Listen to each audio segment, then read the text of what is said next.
As a scandal by MPs, the lack of action being taken to tackle liver disease.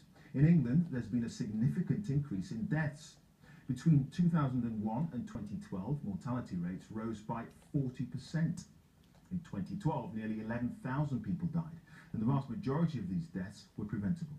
It's now estimated 1 in 5 people are at risk. Fergus Walsh has the story. Two faces of liver disease. Both these men know they're lucky to be alive after decades of self-inflicted damage. For Chris Wilde, it was alcohol. The retired dentist nearly died after liver scarring caused a huge internal bleed. He's given up now, but used to drink 2 cans of lager and half a bottle of wine a day.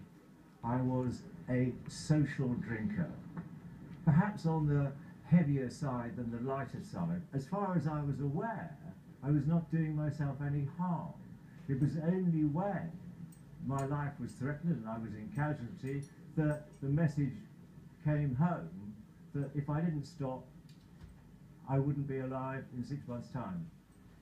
For Dave Norris, it was obesity that damaged his liver. He used to weigh 15.5 stone and has diabetes. 4 months ago, he had a liver transplant. I was never light, but I was never sort of like what you consider massively overweight. And then suddenly told that, you know, your liver is no longer functioning and it won't get any better. It was, yeah, complete shock. This all feels fine. Nothing here that makes me worried at all. A simple blood test or ultrasound scan might have picked up Dave Norris's liver problems a decade ago. Liver specialists say it typifies how the disease has been ignored. I've just done my ward round this morning. I've got 40-year-olds dying of liver disease that is very difficult to treat because they've come along too late. All of those patients were potentially preventable, curable, if I'd got to them early. The average age people die from liver disease is just 59 and getting younger. Of the 5 biggest causes of death in the UK, liver disease is the only one that is increasing. That's in contrast to most of Europe, where death rates are going down. So why has liver disease increased so sharply? Well, the UK is one of the few European countries where alcohol consumption has soared in the past 50 years, and we're the fattest nation. An MP's report has called for a minimum unit price of alcohol of 50p in England, and for more action to tackle hepatitis, the viral infection, and the third major reason why healthy livers like this are becoming damaged beyond repair. Fergus Walsh, BBC News. With me now is Colin McGregor-Patterson, Chief Executive of the charity The Oasis Partnership, which gives advice and help to people addicted to alcohol. Thanks very much indeed for coming in. Are you surprised by these figures, or what do you think of them? I'm surprised by the figures. They are quite high. I wasn't aware that liver disease was, you know, the 5th highest killer in the UK. We do have a lot of clients who come to our services who are dependent on alcohol, who are drinking, you know, alcoholics, who are drinking heavily. But it's the harmful and hazardous drinkers who obviously I think this could impact a lot on, who would possibly be drinking half a bottle of wine a night and not really realising that they're actually putting themselves at risk. You know, it's quite a surprise. I mean, part of the reasoning some are suggesting is the fact that cheap alcohol is so cheap and, you know, not very expensive here compared to other parts of Europe. Would you say that that was part of it? I think it is part of the problem, but I don't think really sort of unit pricing is really going to cut out the problem.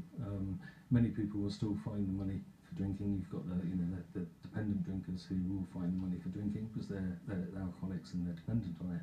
Whereas you know, most people, like I said, drinking a bottle of wine at home at night will still find that they're funding the money for that, whether it's, you know, 50p a unit or less. I think unit pricing could potentially reduce the damage caused by excessive drinking, but I'm not sure whether it's the only answer. The only answer. I mean, in dealing with the people that you help and give advice to, those addicted to alcohol, is there a perception that perhaps liver disease is self-inflicted, that it's something that, you know, part of lifestyle, and as a result, you know, there isn't enough pressure from government or whatever to sort of make it clear that this is a problem?